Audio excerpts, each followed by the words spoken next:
सर्व मान्यवरांना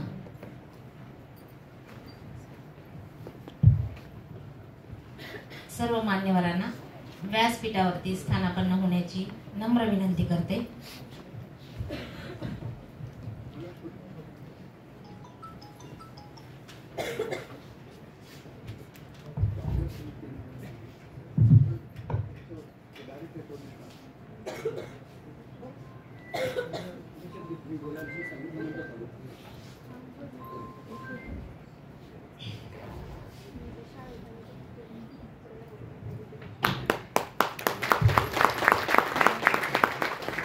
उपस्थित सर्व माता पिता पालकांचेही मी शब्दसुमनाने खूप खूप स्वागत करते। शिक्षण म्हणजे आजच्या काळामध्ये असं झाले की परीक्षेची तयारी असं झाले की काय असं वाटण्या इतकी परिस्थिती थोडीशी गंभीर झाली आहे असं वाटायला लागले। परीक्षा कशासाठी तर मार्कांसाठी, मार्क्स कशासाठी तर पुढील प्रवेशासाठी, तो प्रवेश कशासाठी तर लाभदायक अशा अभ्यासक्रमासाठी, आणि तो अभ्यासक्रम कशासाठी तर मुलांनी शेवटी चांगलं अर्थार्जन करावं। असं एकूण समाजातील पालकांची, एकूण समाजाची थोडी विचारसरणी होत चालली आहे असं म्हटलं तर ते अतिशयोक्ती किंवा वावगं ठरणार नाही। मग हे सगळं अर्थार्जन कशासाठी करायचं तर वेगवेगळ्या वस्तू खरेदी करण्यासाठी, आणि मग त्यामध्ये मनाचं समाधान किंवा ज्या मुलावरती ज्या विद्यार्थ्यांवरती हे आपण लादतोय त्यांच्या मनाचा विचार कुठं होताना त्यामध्ये दिसत नाही, हे सुद्धा एक वस्तुस्थिती आहे, वास्तव आहे। मग शिक्षणामागची नेमकी भूमिका कोणती असायला हवी हा विचार पालकांनी आणि सर्व समाजातील लोकांनी करणं फार गरजेचं होऊन बसलेलं आहे। मग फक्त शैक्षणिक प्रगती हेच फक्त विद्यार्थ्यांच्या विकासातला महत्त्वाचा एक टप्पा असला तरी तो फक्त एक पैलू आहे, ते म्हणजे विद्यार्थ्याचं सर्वस्व नाहीये। आणि मग विद्यार्थ्याचा एकूण व्यक्तिमत्व विकसित व्हायचं असेल तर त्याच्या अनेक व्यक्तिमत्व विकासातील जे वेगवेगळे अनेक पैलू आहेत त्यांचा सुद्धा विचार करणं गरजेचं आहे। आणि मग हा विचार कोणी करायचा? समाजातील लोकांनी, पालकांनी, शिक्षकांनी, या सगळ्यांचा त्याच्यामध्ये सहभाग असतो। पण पालकांची सुद्धा एक महत्त्वपूर्ण जबाबदारी त्यामध्ये असते। मग असं एक प्राचार्य शिवाजीराव भोसले असं म्हणतात की पालक हा केवळ परीक्षक नसावा, तो उत्तम निरीक्षक असावा, तो वाटेत न येणारा मार्गदर्शक असावा।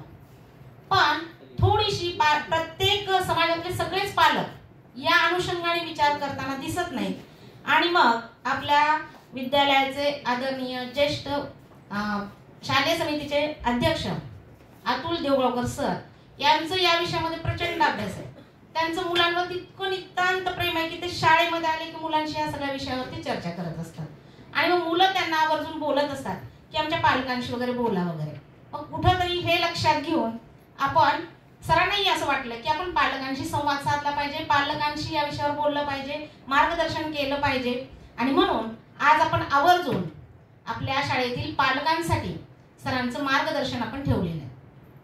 मी संस्थेच्या अभिनव मानवी विकास संस्थेचे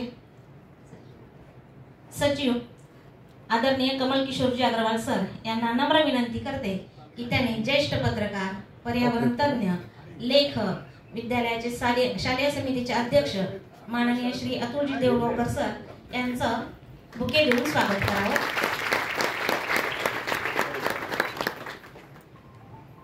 धन्यवाद सर। या कार्यक्रमाचं प्रास्ताविक करण्याची विनंती मी विद्यालयाचे आदरणीय मुख्याध्यापक रमाकांतजी स्वामी सर यांना करते।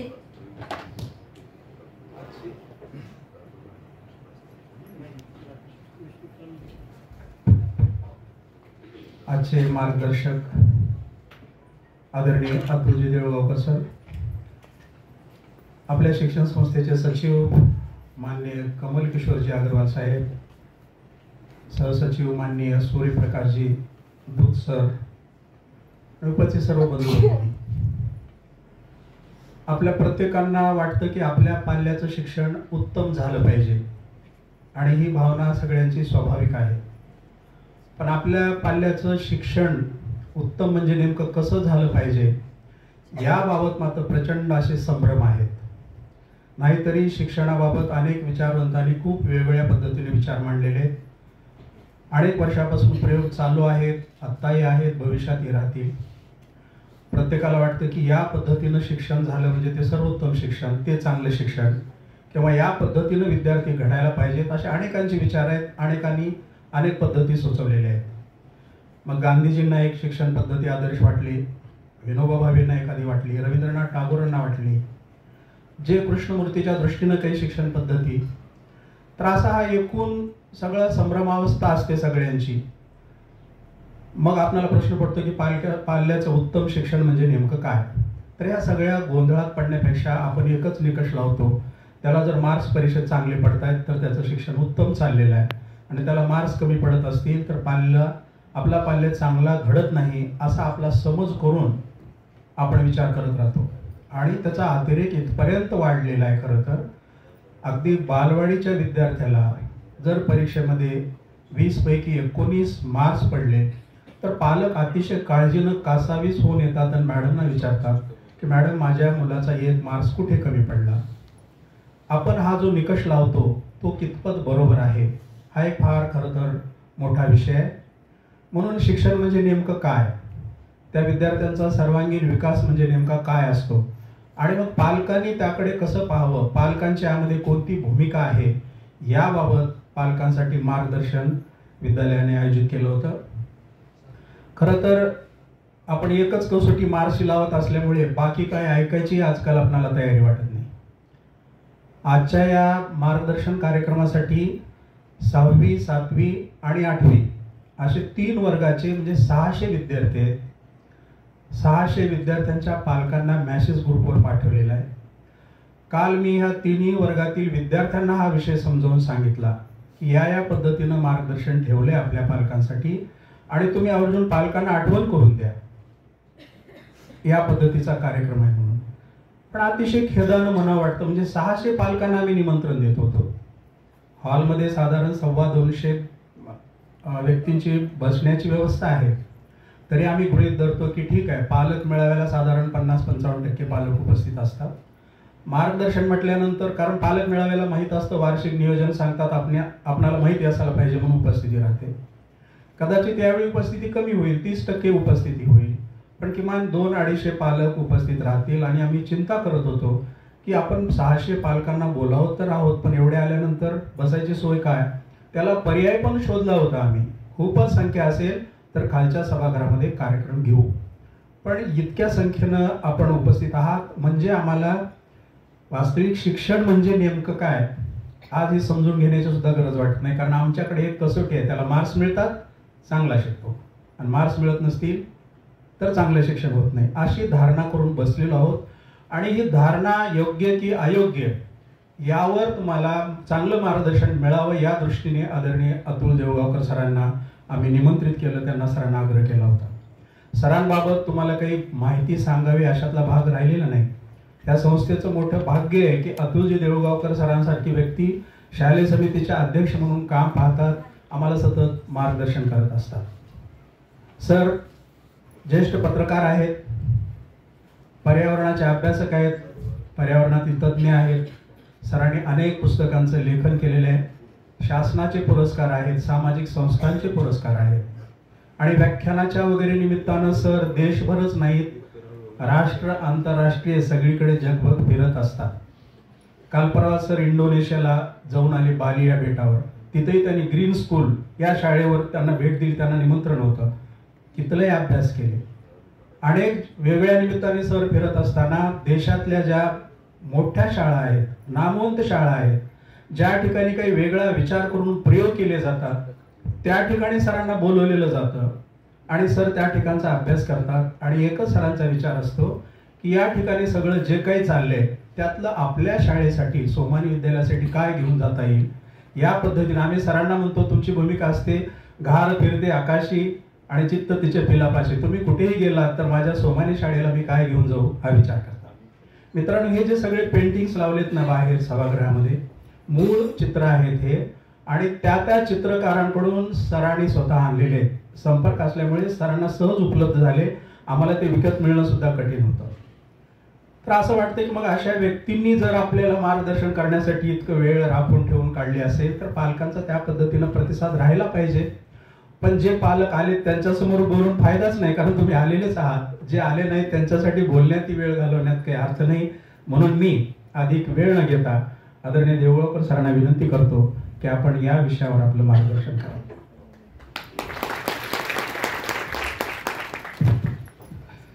धन्यवाद सर.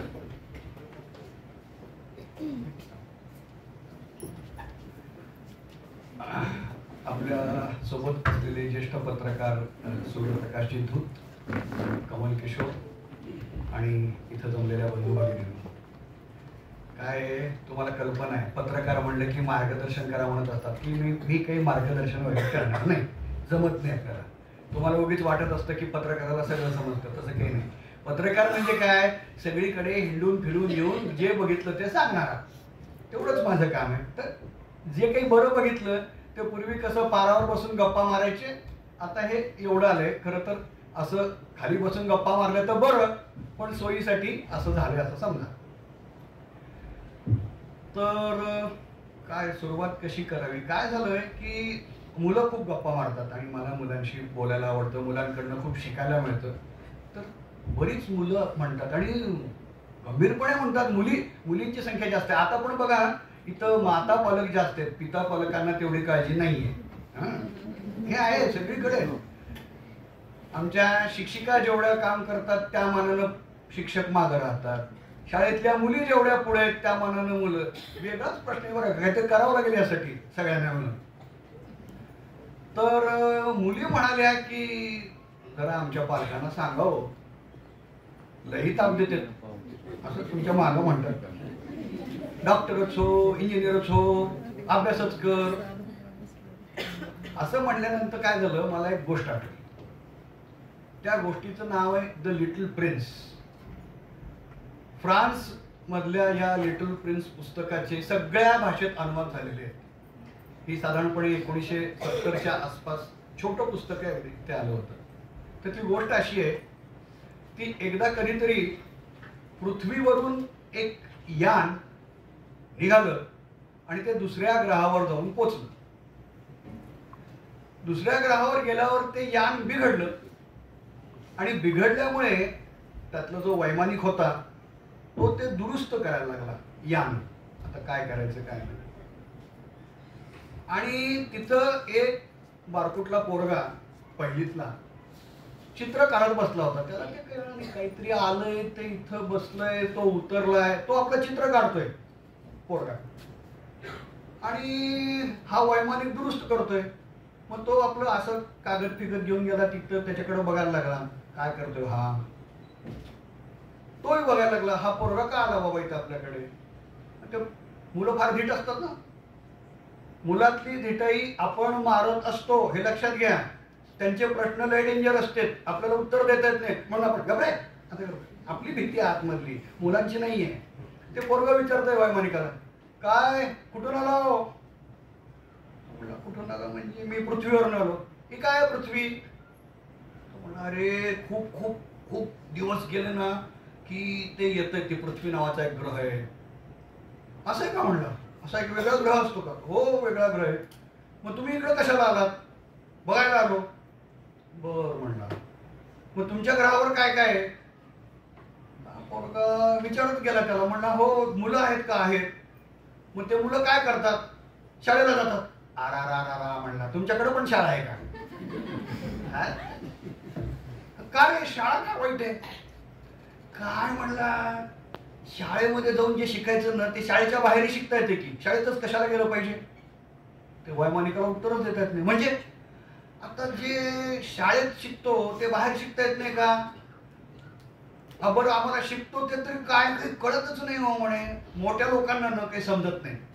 हा वैमानिक म्हणतो मोठ्या लोकांना समज, खाली येऊन बसतो तो आणि बोलायला लागतो त्याच्याशी. मोठ्या लोकांना समजत नाही म्हणजे बघा असं सांगतो. आता शनिवार रविवारला शाळेला सुट्टी होती, मग माझा मित्र म्हणला ये माझ्या घरी. मग त्याच्या घरी गेलो. नदी शेजारी त्याचं घर होतं मस्तपैकी. नदीमध्ये मासे, पाण्यात पाय टाकून बसाव, आजूबाजूला झाडं. इकडं झाडाला गेलो तो पेरू तोड, तिकडचा चिक्कू तोड, असं खाल्लं. पक्षी होते, मस्त खेळलो, झाडाला लोंबकळलो. संध्याकाळी घरी गेलो. म्हणला घरी गेल्यानंतर पळत पळत आधी म्हणलं वडिलांना जाऊन सांगावं, काय बेस्ट घर आहे सांगतो तुम्हाला, माझ्या मित्राचं घर फार बेस्ट आहे. वडिलांनी असं बघितलं. म्हणलं अरे आपल्याला इतक्यात परवडणार नाही, ते नक्कीच तुला सांगतो 50-60 लाखाचं असं. आता मी काय सांगतो ऐकूनच घेत नव्हते. म्हणले मी नाच सोडून दिला म्हणलं वडिलाचा. आणि जाऊन बघावं म्हणलं तर तिथं मला माझी ताई दिसली. म्हणलं ताईला म्हणलं अगं काय मस्त घर आहे सांगू का तुला, तिथं ना किती खोल्या आहेत रे, प्रत्येकाला एक खोली आहे का. आता मग मला तिथंही कंटाळा आला. मी दादाकडे गेलो. दादा तुला सांगतो ना आपल्याला असं घर पाहिजे. किती स्क्वेअर फुटाचं होतं रे, माझे तेच म्हणणे बघ 3500 स्क्वेअर फुटाचं तरी घर आपल्याला पाहिजे आणि आजूबाजूला 1000 फुटाची बाग.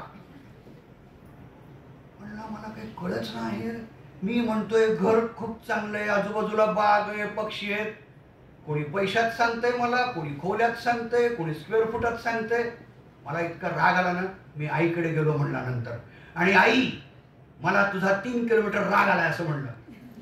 हे काय रे, हा सगळं तुम्ही आकड्यातच बोलता ना, तुम्हाला सगळं आकड्यातलंच कळतंय ना.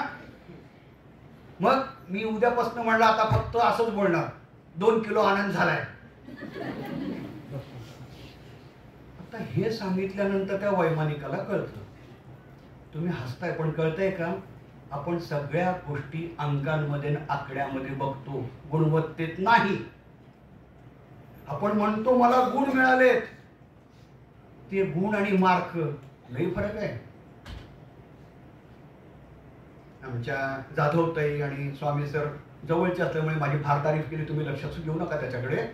पण मी अनेक देशातल्या शाळांमध्ये गेलोय. शाळांमध्ये काय सगळी काय चालतं ते बघायचं म्हणून, आणि तिथनं जेवढं जमतंय तेवढं नक्कल करून आपल्याला आणायचं ते आणतो. लंडन मधल्या शाळेमध्ये शिक्षकांनी सांगितलं, गेल्यानंतर भारतातनं कोणतरी आलं म्हणल्या त्यांनी मला म्हणाले बघा तुमची शाळा आणि आमच्या शाळेत लई फरक आहे. काय, तुमच्याकडचे पालक आल्यानंतर एकच प्रश्न विचारतात, मार्क किती. माझ्या पोराला 1 मार्क कमी का पडला आणि 99% कसे पडले, एवढंच तुमचे पालक विचारतात. आमच्याकडं असं अजिबात विचारत नाहीत आणि आम्हीही सांगत नाही. मग म्हणलं काय विचारतात, आमच्या मुलाचं वर्तन कसं आहे. मग आम्ही सांगतो तो कॉपरेटिव्ह आहे. आजकाल तुमची मुलगी थोडीशी खिन्न असते, जरा बघायला पाहिजे बरं का खिन्न आहे ती. तुमची मुलगी उगीच चिडते हो, पटकन काही बोलले की पटकन चिडते, अशी मुलींची तक्रार आहे. लक्षात घ्या, हा आपल्या देशातला आणि बाहेरच्या देशातला फरक आहे. एक पुस्तक आहे अमर्त्य सेन यांचं, अमर्त्य सेन नाव माहित नसेल तर माहित करून घ्या, भारतरत्न नोबेल मिळालेले.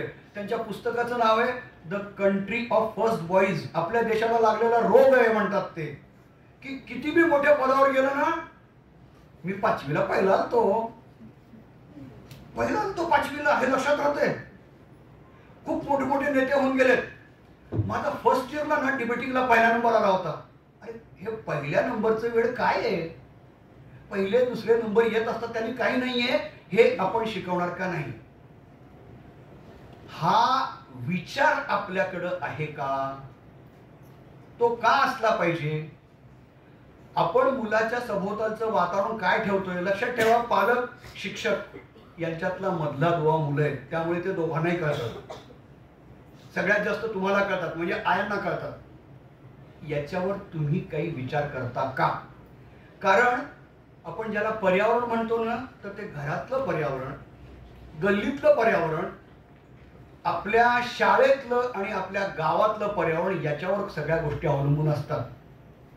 लातूर का प्रगत झालं माहितीये, कोणीतरी व्यापाऱ्यांनी शाळा चालू केल्या, वाचनालय चालू केलं, तिथल्या शिक्षकांनी उत्तम पुस्तकं आणली, संगीत विद्यालय चालू केलं, नाटक चालू केलं, म्हणून लातूर घडले. हे पुढच्या पिढीला द्यायचं असेल तर तुम्हालाही त्याचा विचार करावा लागेल.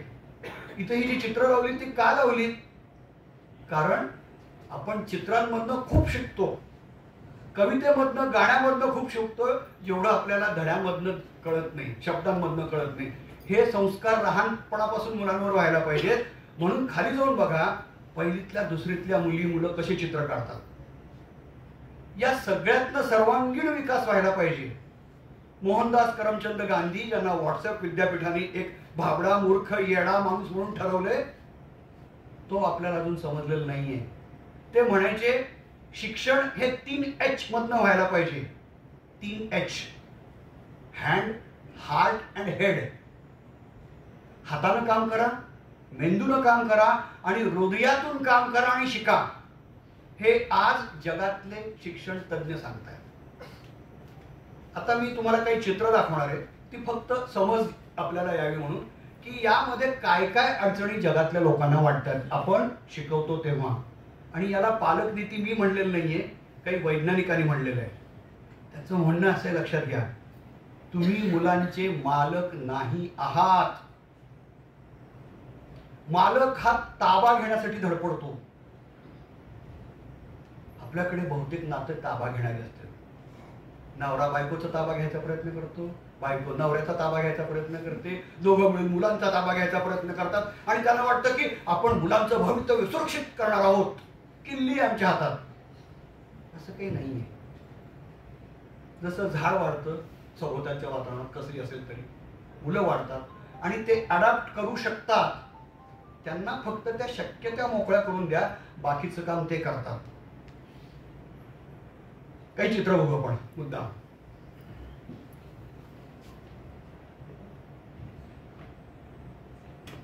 हे मुद्दाम सध्या आपल्या मुलांच्या सभोवतालचं वातावरण सांगतो. ही कथा आहे नार्सिसस नावाच्या राजपुत्राची, जो आरसा नसतानाच्या काळात शिकारीला गेला आणि तलावामध्ये पाहायला लागला आणि त्याला स्वतःचं प्रतिबिंब दिसलं आणि तो इतका खुश झाला, आहा हा काय देखणं राजबिंड आहे, आणि स्वतःच्या प्रतिमेच्या प्रेमात पडला. याचं नाव नार्सिसस. आणि त्यामुळे स्वतःच्या प्रेमात पडणाऱ्या रोगाला, मानसिक रोगाला नार्सिसिझम म्हणतात. एवढं लक्षात ठेवा. सध्या गर्भसंस्कार चाललेत ना, खूप महत्वाचे. आपण या मार्गाला आता आलोय. हे गर्भसंस्कार असे आपण करतोय, लक्षात घ्या. इथं जमलेले बहुतेक सगळे पालक 40शीतले असतील.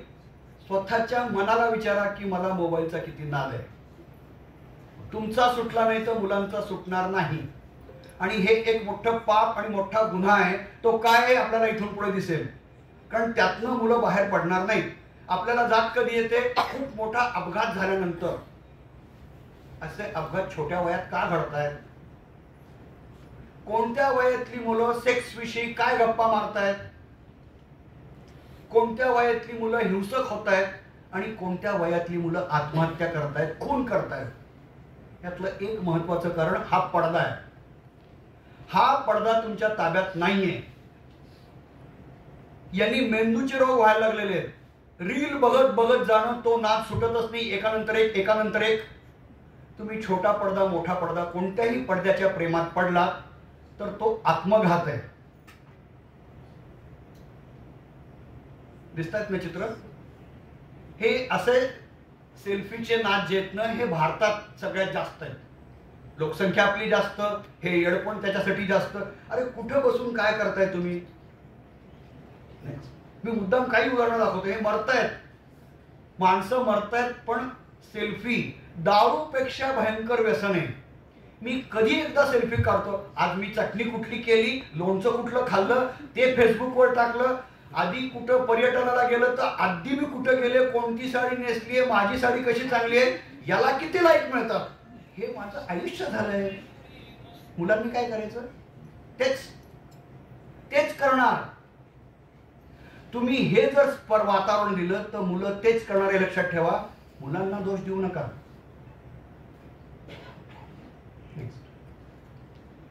मृत्यूला गेले ना तरी देखील सेल्फी. आता याविषयी काय सांगून ठेवलंय बघा. मूर्खांची लक्षणे रामदासांनी सांगितलेली. यातलं पहिलं लक्षण आहे, आपली आपण करे स्तुती, सांगे वडिलांची कीर्ती, तो एक मूर्ख जाणावा. आता स्पर्धा लागली आहे स्वतःची तारीफ करण्याची. आणि आजूबाजूचे लय भारी, काय गोड आहे, लय क्यूट.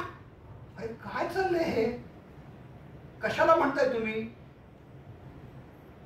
थोडं तरी आत्मपरीक्षण अंतर्मुख व्हायला शिका, नाहीतर तुम्ही तुमच्या मुलांचे शत्रू होताय. हे आमच्या बालवाडीच्या शिक्षिकेचं निरीक्षण आहे. बालवाडीच्या शिक्षिकेचं लक्षात घ्या.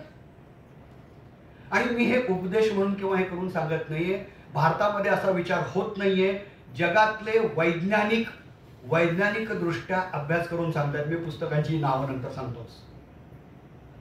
तर याला सेल्फायटिस म्हटलेलं आहे.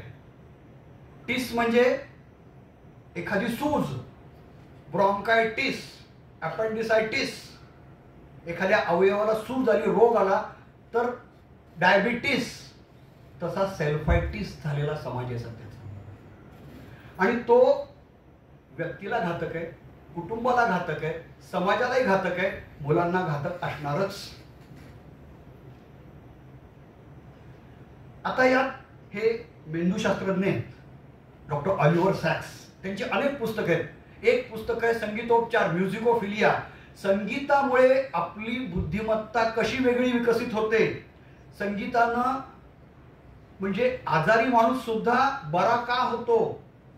पार्किन्सन झालेला, अल्झायमर झालेला माणूस बरा होतो. ते काय म्हणतात, हात, पाय किंवा शरीराचा अवयव तुटला तर कळतं लागलीच मला, पण आत्मा स्व गळून पडलेलं कळत नाही. त्याचं मुख्य कारण आता सध्या सेल्फी आहे. मला कितीतरी माझ्या माहितीचे जवळचे लोक आहेत की फक्त फेसबुकला टाकायला बसलेले आहेत. घेतली पोस्ट की टाकली, घेतली पोस्ट की टाकली, आणि सतत नंतर किती मिळाली लाईक. याच्यावर एक खूप वेगळ्या पद्धतीने कविता आहे विंदा करंदीकरांची. तुम्हाला कदाचित ती वाईट वाटेल कविता ऐकून, पण ते तरुण मुलं किंवा तरुण वयामध्ये आपण कशा नशेत असतो याविषयी विंदा म्हणतात. त्याने तरुणपणे समुद्रामध्ये एकदा शू केली आणि उरलेलं आयुष्य समुद्राची उंची किती वाढली हे मोजण्यात घालवली.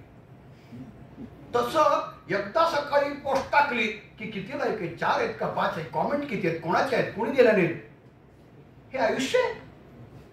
याचा विचार करा. हे या पद्धतीचे सध्या सेल्फी यायला लागले.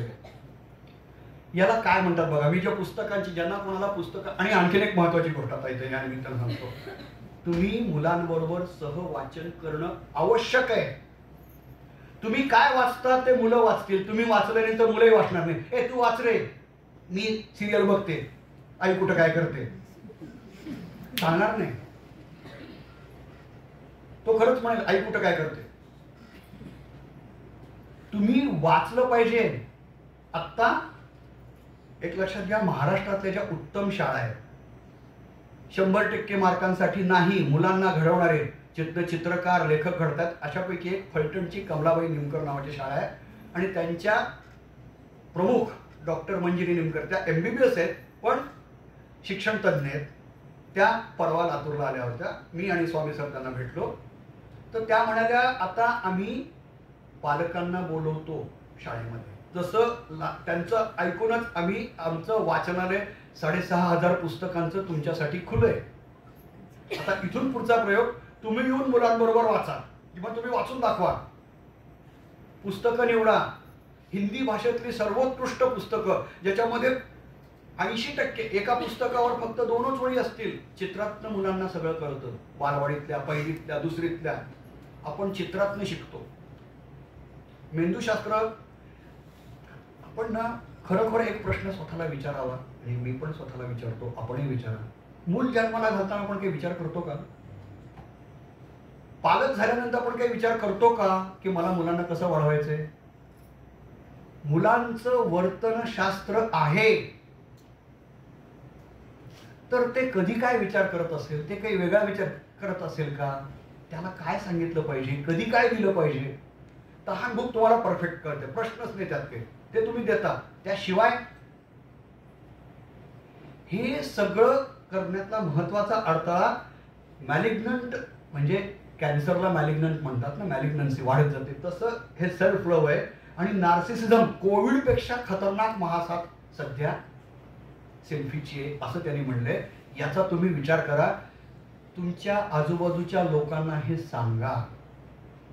आपण फार महासाथीमध्ये आहोत याचं तुम्हाला आत्ता जाणवणार नाही, पण जेव्हा जेव्हा लातूरमध्ये 12वीतले साधारणपणे 5 ते 10 मुलं दरवर्षी आत्महत्या करतात. नंतर बोलून काय उपयोग आहे? आता तर त्याच्या बातम्या पण गेल्या जात नाही, कारण त्या कॉलेजची बदनामी होते. कोटामध्ये दरवर्षी 25 आत्महत्या होतात. आपण हे ठरवतोय का? हे करतोय का?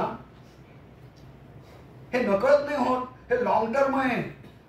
त्या मुलाच्या मुलीच्या मनावर कुठल्या घटनेचा किती परिणाम होतो?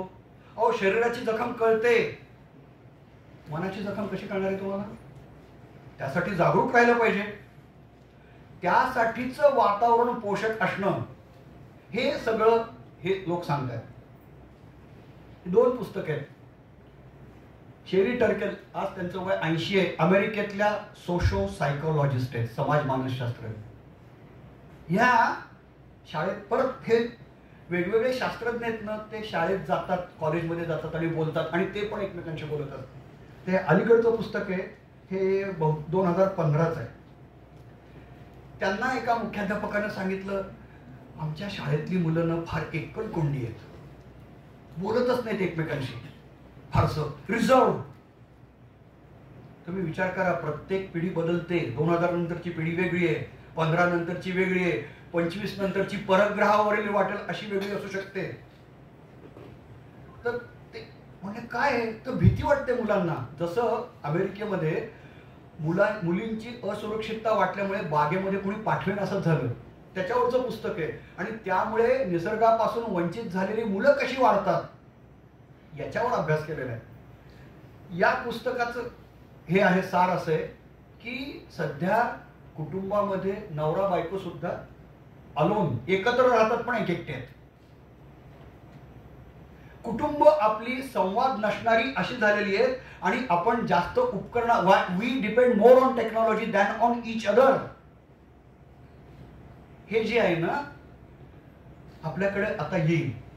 सोशल रोबो आलेले आहेत अमेरिकेमध्ये, म्हणजे वृद्ध दाम्पत्य किंवा एकटे राहणारे आहेत, त्यांना कोणी मदतनीस, नर्स ठेवण्यापेक्षा सोशल रोबो, पाय दाबून देणारा, काम करणारा यंत्र मानव. कुत्रा सुद्धा रोबो आलेला आहे, रोबोटिक. म्हणजे तो म्हणेल आपल्याला ओळखतो, ओरडतो, लाड करतो, सगळं करतो, पण शूशी करत नाही, बेस्ट आहे. असं आपण यंत्रांवर अवलंबून राहायला लागलो. त्यामुळे हे पुस्तक त्याचं आहे. त्याच्या पुढचं मात्र आपल्याकडे पण लागू पडतंय. कुटुंबातलं, गावातलं संभाषणच नष्ट होत चाललेलं आहे. म्हणजे आता मोबाईलच्या जमान्यामध्ये मुलांना टेक्स्ट करा म्हणतात, फोनवर पण बोलायचं नाही, असुरक्षित वाटतं. कारण काय बोलणार अचानक, काय बोलू मी, मला बोलताच येत नाही. हे होतंय, संभाषण कला नष्ट होतीये. आपल्या संस्कृतीचा पाया हा संभाषण, संवाद हा आहे. त्यामुळे त्या बाई म्हणाल्या की हा सामाजिक विनाश आहे. Reclaiming conversation, the power of talk in digital age. हे आपल्याला लक्षात येतंय का आपण? आणि मग त्यामध्ये गुणवत्ता काय बोलतो आपण? पण बोलायला बसल्यानंतर तुझी मावशी लय चांगली आहे, काका लय त्रास देते, हे अशा गप्पा मारणार का आपण? त्या लग्नात तिने लई बेकार साडी दिली बाबा. सहसा आपण बोलतो काय, या लग्नात गेलते ते पोरग मस्त आहे पण पोरगी कस्तरीच आहे. सगळे शारीरिक वर्णन किंवा जातीची वर्णन, आमची जात लई मोठी आहे, त्याची जात लई बेकार आहे. हे सगळं आपण मुलांच्या मनावर कानी कपाळी ओरडतो. मुलं ते घेतायत आणि त्यातनं काय होईल हे सांगता येणार नाही. हे तिकडं होत नाही. युरोपमध्ये कोणी कोणाची जात विचारत नाही, चौकशी ते पडत नाही. My name is John Anderson, John Anderson, okay. इथं त्यानं नाव म्हणलं म्हणजे कोणत्या जातीचं असेल हे कळल्याशिवाय पुढे बोलायचंच नाही. हा आपला, म्हणून आपण कुठं अडकलोय हे बघा. हे सगळं याच्यात येतंय. आता महत्वाच्या विषयाकडे, हे जे पालकत्व आहे ना, पुस्तकं आणि वेबसाईट आहेत, लक्षात घ्या. माझ्या माहितीत लातूरात, पुण्यात, मुंबईत काही मित्रांची मुलं, काही नात्यातली मुलं, मुली पॅरेंटॉलॉजीचा अभ्यास करतात. अगदी गर्भावस्थेपासून मूल आल्यावर पहिल्या आठवड्यात, दुसऱ्या आठवड्यात, 5व्या आठवड्यात त्याला काय लागतं, काय नाही, त्याला कोणते खेळ द्यावेत, लाकडाचे द्यावेत का कागदाचे द्यावेत, प्लास्टिकचे का देऊ नयेत, बंदूक द्यायची का द्यायची नाही या सगळ्यावर पॅरेंटॉलॉजीमध्ये चर्चा होते आणि एकमेकांशी बोलतात. हे पालकत्व आहे.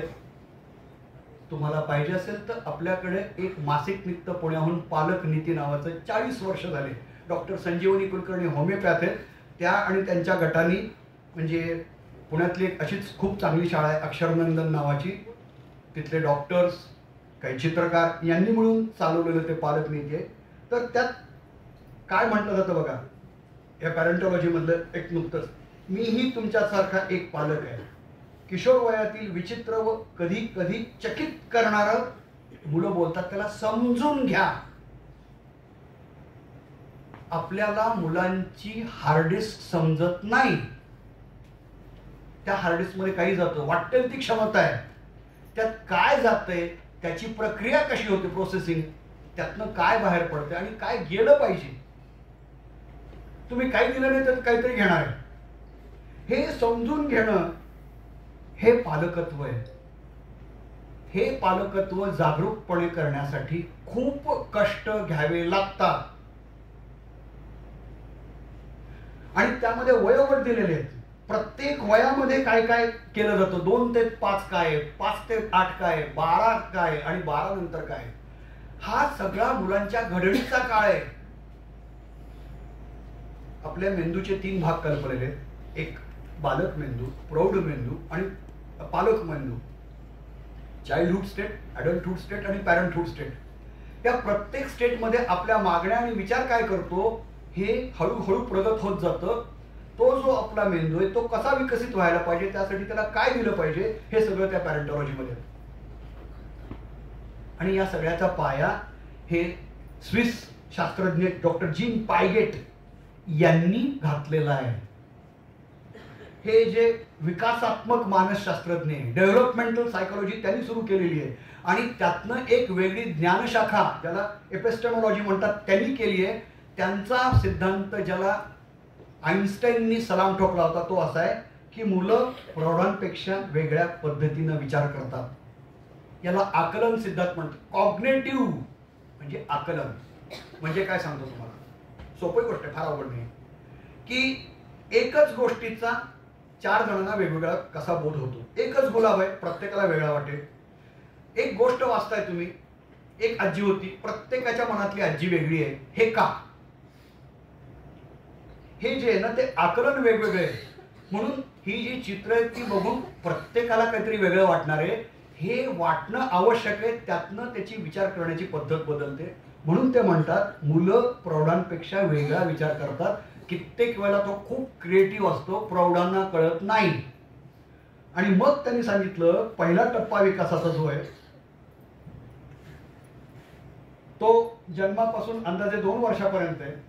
या टप्प्यावर मुलं प्रामुख्याने त्यांच्या संवेदना आणि मोटर हालचाली म्हणजे न्यूरॉन्सच्या हालचाली यातून जगाला ओळखतात.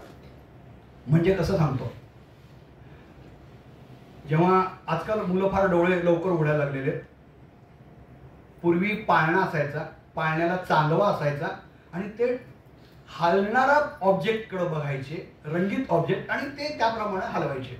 मग आई सांगायला लागायची चांदोबा, तर तो चंद्र त्याला दिसायचा, आधी दिसलंय, ऐकू आलाय शब्द चांदोबा, त्याला लक्षात राहायचं की हे दृश्य आणि हा शब्द चांदोबा ही आई.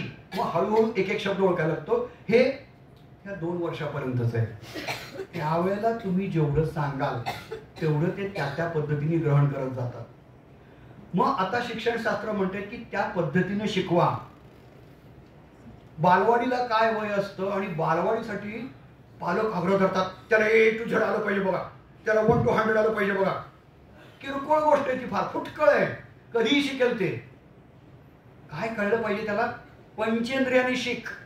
कारण बघा दुसरा टप्पा 2 ते 7 वयोगटात चालू भाषा विकास, प्रतिकात्मक नाटक, हे सगळं त्याला कळायला लागतं. म्हणून पंचेंद्रियाने शिका.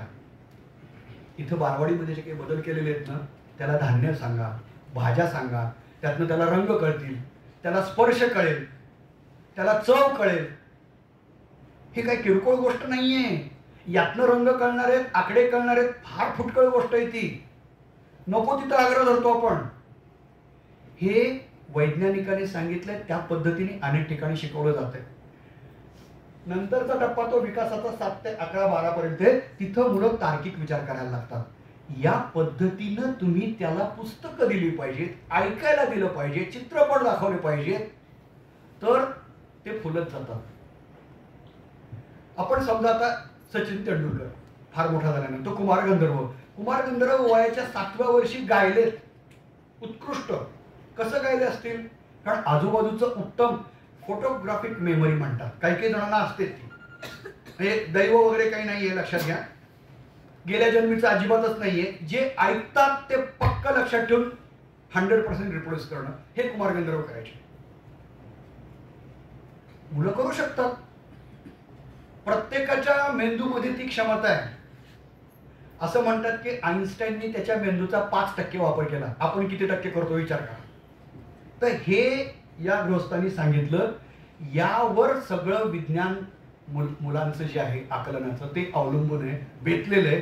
त्याचा विचार करून आपण काही वाटचाल करायला पाहिजे. Don't limit a child to your own learning for he was born in another time. Rabindranath Tagore. हे आणि पलीकडचं जे चित्र आहे ना ते रवींद्रनाथ टागोर बरोबर आहेत. 5 वर्षाचे सत्यजित्र आहे. नाव ऐकलं का? सत्यजित्र आहे सगळ्यांनी. भारतरत्न, ऑस्कर. आणि त्यांच्याविषयी असं म्हणतात की जर सत्यजित्राचा सिनेमा पाहिला नाही तर पृथ्वीवर येऊन चंद्र आणि सूर्य न पाहण्यासारखे. आता ते रवींद्रनाथ त्याच्याशी बोलतायत, त्या लेकराशी ऐकतायत. सगळ्यात महत्वाचं ऐकणं आहे. मुलं काय म्हणतात, काय सुचवतात हे ऐकलं पाहिजे. इतका मूलभूत विचार केलेला आहे या लोकांनी. शिक्षणाचा विचार, त्याचा पाया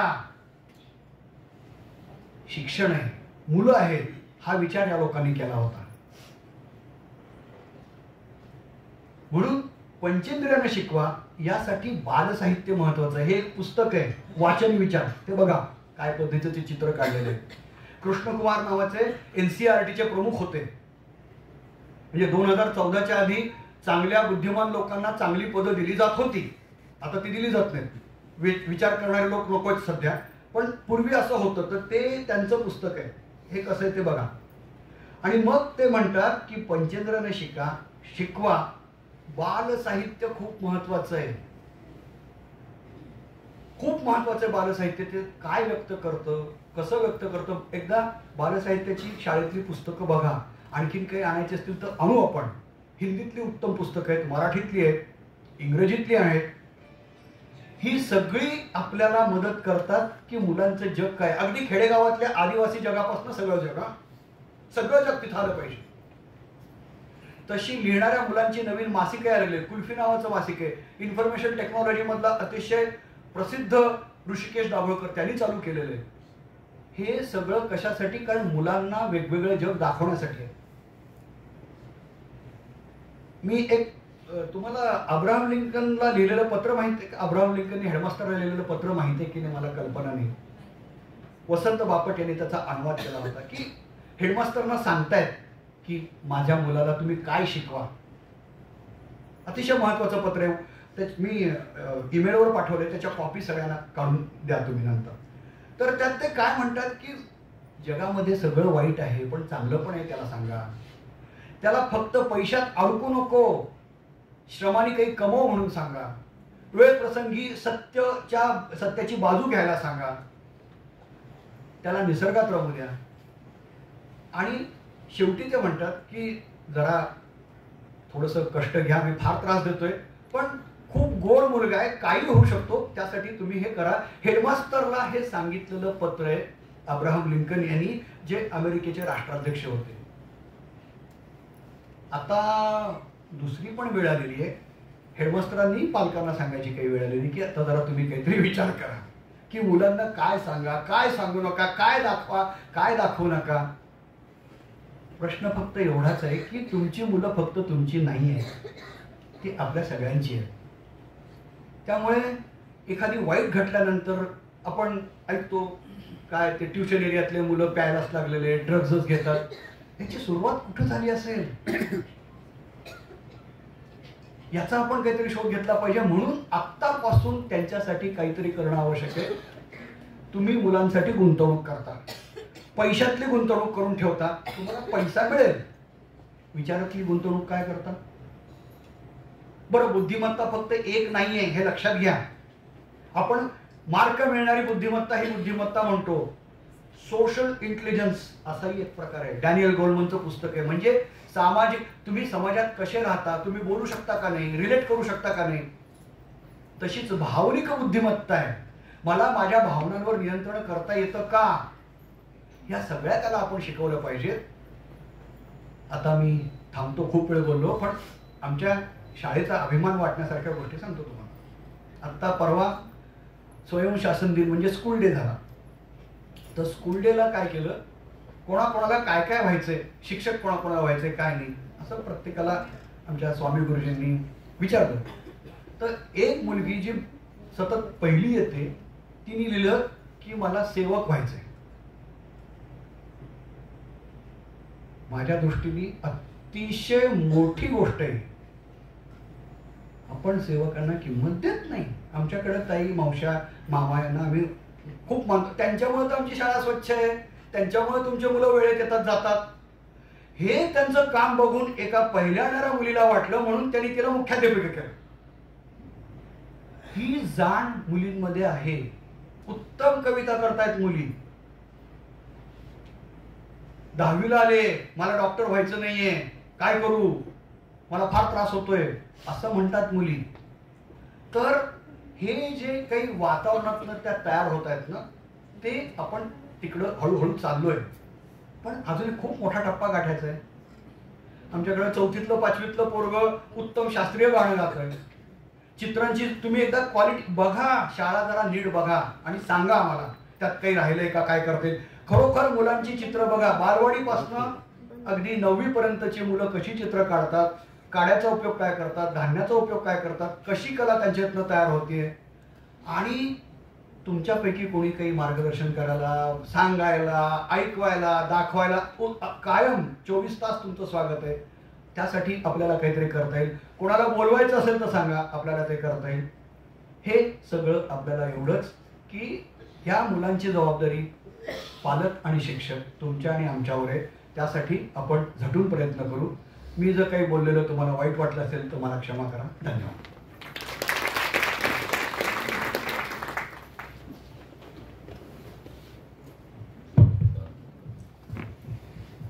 सर, कोणाला काही विचारायचं असेल तर मी थांबतो. हा, बोलायचं असेल तर नक्की थांबतो. पालकांना काही म्हणजे सरांना प्रश्न वगैरे विचारायचे असतील तर विचारू शकता. अगदी म्हणजे मोकळ्या मनाने विचारू शकता तुम्ही प्रश्न.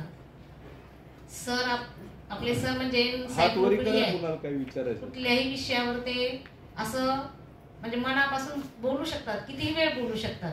एवढं सरांचं प्रत्येक विषयामध्ये अभ्यास आहे.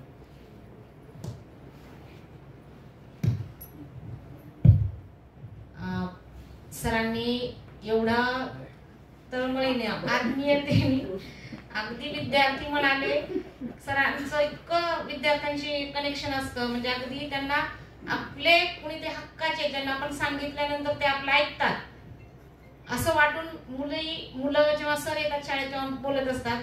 सरांनी तुम्हाला सगळ्यांना सुद्धा लक्षात आलं असेल की सर इतकं प्रामाणिकपणे आणि इतकं तळमळीने बोलतात. सरांचं मी एवढं व्यस्त असतात सर, पण तेवढ्या व्यस्ततेमधून सर इथं आले म्हणून मी त्यांचे विशेष आभार मानते. संस्थेचे सचिव नंतर दूध सर यांचेही मी खूप खूप आभार मानते. आणि सर्व माता पिता पालकांचे जे इथे उपस्थित आहेत, आवर्जून उपस्थित आहेत, त्यांचेही मी आभार मानते. मला एक म्हणायचे सर, तुम्ही मार्काला महत्व देऊ नका, पण कॉलेजमध्ये तर मार्काशिवाय बोलतच नाही. आणि माझी मुलगी म्हणते की डॉक्टर व्हायचं, मग डॉक्टर केला 98 मार्क तर पाहिजे.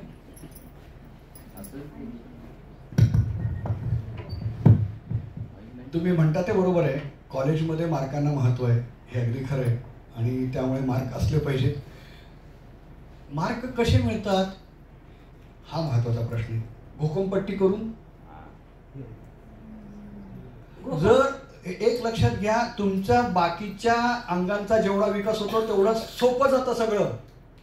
आमचं 5वीतलं पोरगं रुद्रदीप तर गाण्यामध्ये जितकं उत्तम आहे त्यामुळे त्याचं कॉन्सन्ट्रेशन तिकडं पण चांगलं आहे, त्या अभ्यासात ते हुशार आहे.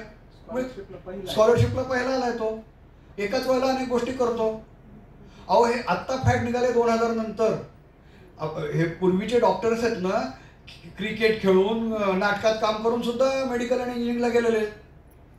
ह्यात काही अवघड नाहीये. मल्टी इंटेलिजन्स असतो, इंटेलिजन्स एक प्रकारचा नाहीये. त्यामुळे तुम्ही जे हे करू नको ते करू नको ते कर, याचा उलट ताण येतो त्यांच्यावर, रिलीफ लागतो सतत. आम्ही नाही म्हणत सर, पण त्यांना वाटतं की कोणत्या तरी चांगल्या कॉलेजला नंबर लावा. उत्तम, त्याच्या बद्दल आता बोलतो.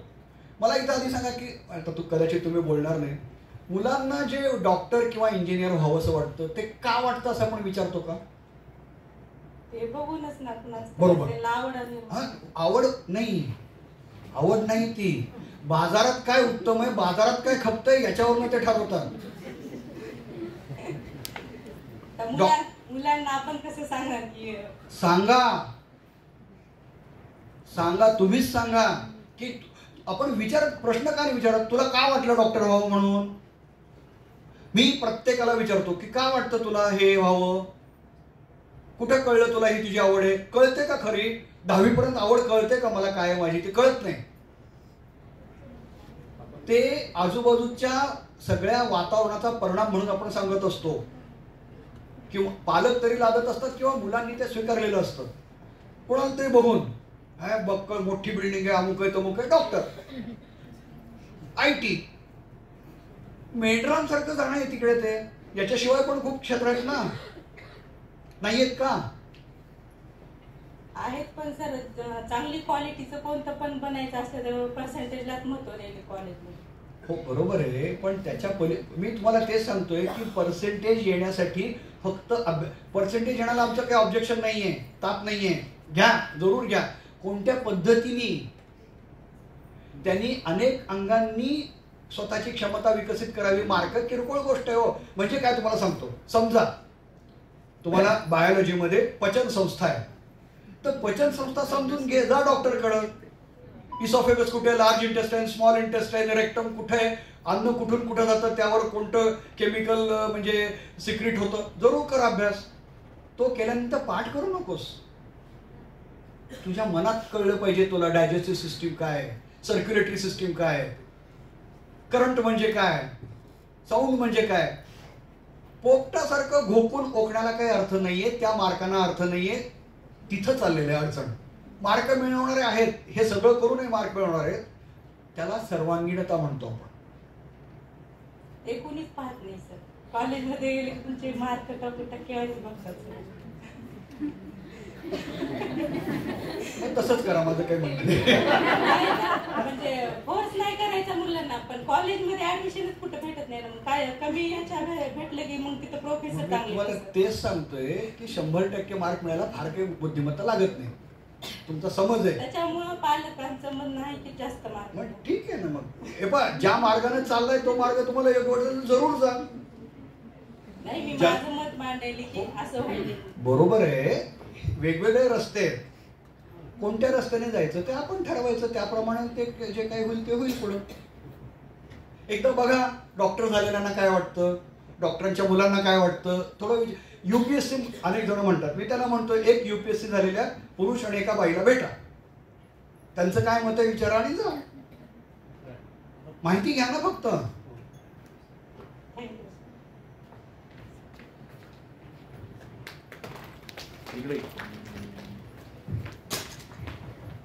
आता ताईंनी जे विचारलं ना दादा, खरंच पालक संभ्रमात असतात, पण आपण शाळा म्हणून एक निश्चितच त्याच्यावर कायम स्वरूपी की आपले विद्यार्थी चांगले असतात.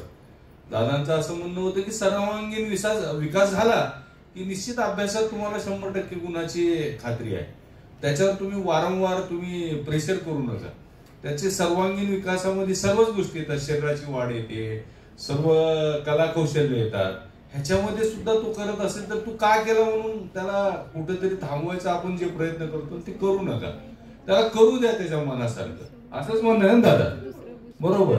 आणि तुम्हाला गंमत म्हणून सांगतो, शाळा इतकी विचार करते ना की आपले विद्यार्थी कुठं ना कुठं कॉलेजमध्ये जे ऍडमिशनला प्रॉब्लेम वगैरे येतात किंवा प्रत्येक पालक आपल्या विद्यार्थ्यांना मुलांना पहिलं दुसरं येण्याची इच्छा जे ठेवतात, चांगली गोष्ट आहे की अभ्यासात त्यांनी यायलाच पाहिजे, आलं तरच कुठं त्यांचं भविष्य चांगलं होईल. त्याच्यासाठी आपण सुरुवातीला आज 3 वर्षापासून आपण NCERTचा कोर्स आपण शाळेमध्ये चालू केलेला आहे. आता कुठं जाऊन महाराष्ट्र शासन म्हणजे ते आपल्या शाळेमध्ये आपण चालू करावं म्हणून इतका प्रयत्न केला. सेक्रेटरी ऑफ एज्युकेशन त्यांच्याशी सुद्धा आपण संपर्क केला, पण 10वीला आपल्याला नाईलाज असतो परत स्टेट बोर्डचं सिलेबस द्यावं लागलं. म्हणजे पुढं कुठंतरी आपला विद्यार्थी कॉम्पिटिटिव्ह एक्झाम मध्ये टिकावं ह्याच्यासाठी आपण शाळेमध्ये कायम प्रयत्न करतो. आणि दादानी जे आता सांगितले ना की एखादा मुलगा गोल्ड मेडलिस्ट आहे पण त्याच्यामध्ये बोलण्याची कला नाही, किंवा तो डॉक्टर आहे, समजा गोल्ड मेडल मिळाला, महाराष्ट्रातून पहिला आला आणि त्याच्यानंतर तो प्रॅक्टिस करायला बसला पण त्यानं आयुष्यामध्ये संपर्कच केलेला नसतो, कुणाशी बोललंच नाही. मी ह्यांनी म्हटल्यासारखं मी 5वीला पहिला आलो होतो, हे कायम जे ठसा असतो ना, मी महाराष्ट्रातून पहिला आलो, त्याची ओपीडी सुद्धा चालत नाही. अरे ते डॉक्टर बोलतच नाही, का चाललास तिथं म्हणून आपण एक दुसऱ्याला बोलतो. म्हणून सर्व गुण संपन्न ह्याचा जो ठसा माणसाला निर्माण करायला पाहिजे, हे मला वाटतंय आजच्या आपल्या पालक नीतीमधलं एक फार मोठा आपण संदेश देत आहे, असं एक माझं स्वतःचं इम्प्रेशन आहे. बरं दादा, त्या तू हे जे कमल जे बोलले ना त्याला भर घालतो. बाकीच्या शाळांमध्ये काय चालतं माहित नाही, पण इथे संकल्पना कन्सेप्ट स्पष्ट करायला, आता इथं जाधवतो येत गणित, कुठेही गणितासाठी प्रशिक्षण आम्ही प्राथमिक विद्यालयाच्या शिक्षकांसाठी गणिताचं प्रशिक्षण शिबिर महाराष्ट्रातल्या उत्तम गणितज्ञाकडनं दिलं. का? कारण येणाऱ्या शिक्षकांना असं विचारतो की भागाकार दुसरीतल्या मुलीला समजून सांगा, मुलाला कन्सेप्ट म्हणून संकल्पना, बेरीज कळतं, हे आणि हे बेरीज दिसते, बेरीज वजाबाकी पण दिसते, भागाकार अवघड आहे. मग त्यांनी खेळातनं समजून सांगितलं. मला हे म्हणायचं की कन्सेप्ट समजली की बुद्धी आलं, आपोआप पुढे गेला. त्यासाठी पाठ मी एवढं काही मार्क मिळवणं एवढं अवघड नाहीये. आता विज्ञानाच्या शिक्षिका इथं आहेत भोसलेबाई, कोरोनाच्या काळामध्ये इतके उत्तम व्हिडिओ केले, प्रेझेंटेशन केले, त्यातनं कळलं पाहिजे नेमकं काय क्षितिज म्हणजे काय, नुसतं पाठ करू नको. हे केल्यानं त्यांची त्यातली विचार करण्याची क्षमता, प्रोडक्ट आणि प्रोसेसमध्ये फरक आहे, लक्षात येतं का तुमच्या? प्रक्रिया आणि प्रोडक्ट, हे प्रोडक्ट आहे वही, पण ही वही तयार करण्याची प्रक्रिया मला कळली तर मी वही तयार करेन, फक्त वही विकत घेणार नाही. ती प्रक्रिया, ज्ञान ग्रहण करण्याची प्रक्रिया लक्षात घ्या, ती आकलन करण्याची प्रक्रिया, ती समजून घेणे, ती सुधारणे, यासाठी हा सगळा प्रयत्न आहे.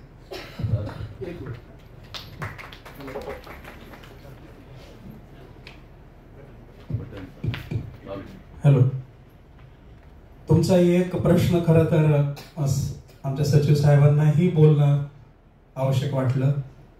अतुल सरांनी 2 वेळा त्या अनुषंगाने बोलले, मीही निश्चित 1-2 मिनिट त्याबाबत बोले. तुमचा प्रश्न अगदी रास्त आहे, कारण आम्हाला चांगलं शिक्षण घ्यायचंय, चांगल्या कॉलेजला ऍडमिशन घ्यायचं, तर तिथं एकच पाहिलं जाते की मेरिट, तुमचे मार्क्स, आणि मार्क्सची काळजी वाटणं स्वाभाविक आहे. त्याचं उत्तर असं आहे, आपण फार मार्क्स वरवर पाहतो. खरं तर की ज्या शाळेत पूर्वी 30-32 वर्ष सेवा केली तिथला एक अनुभव सांगतो. तिथं 2 बोर्ड लावलेले आहेत सर. एक राष्ट्रीय खेळाडू जे नॅशनलला खेळले त्यांचा एक बोर्ड लावलेला आहे, आणि आतापर्यंत मेरिट्समध्ये जी मुलं आले त्यांचाही बोर्ड 2-3 बाजूला चालवलेले आहेत. आश्चर्य वाटेल, राष्ट्रीय खेळाडूच्या यादीमध्ये जे काही सगळी मुलं दिसतात ना, त्या सगळ्यांची नावं मेरिट लिस्टमध्ये आहेत. एक भाग आम्ही गाण्यामध्ये वगैरे बघतो, कारण कार्यक्रमासाठी स्वागत गीत म्हणायला, कार्यक्रमाला, स्पर्धेला विद्यार्थी जे निवडले जातात ते सगळे विद्यार्थी अभ्यासामध्ये टॉपला आहेत. आता सरांनी उदाहरण दिलं, देशमुख नावाचा मुलगा आहे, रुद्रदीप देशमुख, यावर्षी 5वीला आहे तो. अनेक स्पर्धांमध्ये जाऊन त्यांनी बक्षीस मिळवले मराठवाडा पातळीवर. आणि जेवढ्या काही शाळेतल्या स्कॉलरशिपच्या परीक्षा झाल्या त्या सगळ्या परीक्षेमध्ये तो टॉपला आहे. सरांनी एवढा वेळ जे मार्गदर्शन केलं ना, की जेव्हा आपण सर्व इंद्रियांनी शिक्षण घेतो, जेव्हा आपण सगळं पाहतो, तेव्हा आपल्या क्षमता चांगल्या विकसित होतात. आणि आपल्या क्षमता जर विकसित झाल्या, वाढल्या, तर मार्क्स मिळवणं, ज्याला आपण म्हणतो ना हातचा मळ, तसं आहे अगदी. पण जेव्हा आपण फक्त मार्क्सचाच आग्रह धरतो, त्याचा परिणाम शेवटी कशात जातो माहित आहे? केवळ आपण मार्क्स म्हणून आग्रह धरून त्यांना मार्क्स मिळतात असं नाही. शेवटी ते लेकरू आत्महत्येला प्रवृत्त होतं. कारण अपेक्षा आपल्या मर्यादेवर वाढत असतात. आपण त्याला सांगतो तुझ्यासाठी मी काय करावं, मी सगळं सोडून दिलं, रोज तुला शाळेला डब्बा घेऊन आले, शाळा, तुला एवढ्या ट्युशन्स लावल्या, सगळ्या परीक्षेला बसवलं, काहीही कमी पडू दिलं नाही.